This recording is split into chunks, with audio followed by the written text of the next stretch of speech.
So Pakistan's Foreign Secretary Salman Bashir has flatly dismissed any suggestion that his government or the intelligence services are, as he put it, in cahoots with al-Qaeda.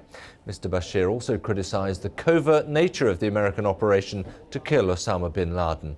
And in a defence of his country's sovereignty, he described attempts by another country to act unilaterally on Pakistani territory as a basic miscalculation.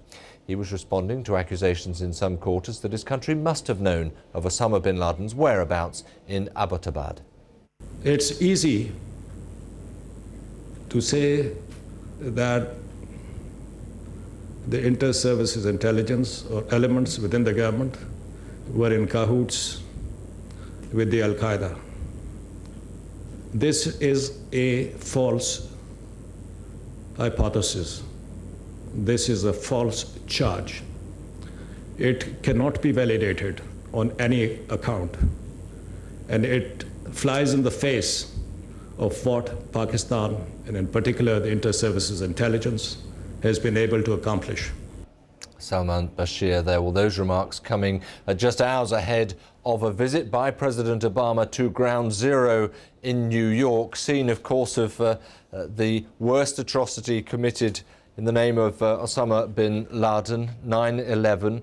He's due there in, as I say, a few hours' time. He's also been speaking about the killing, saying that there would be no release of any pictures of Osama bin Laden since his death, as he felt that would inflame potentially the situation. Laura Trevelyan has this report.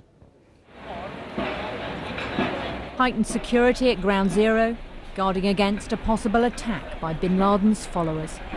By coming here, President Obama will mark the death of the man who orchestrated 9/11 and pay his respects to those killed here.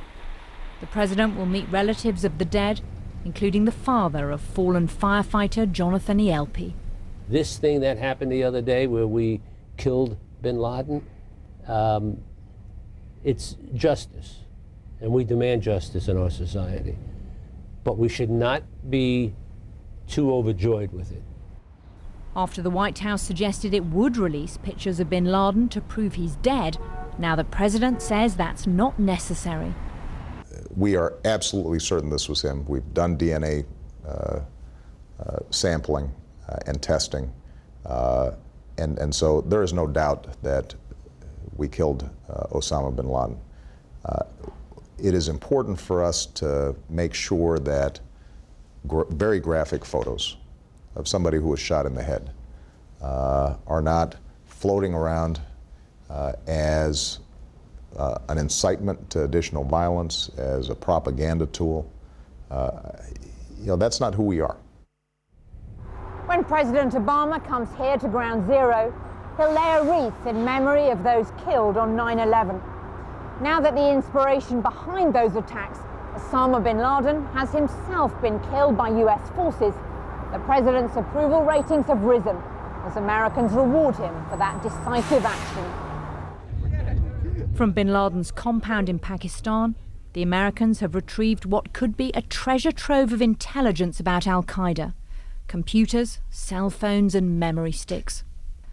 Laura Trevelyan, BBC News, New York.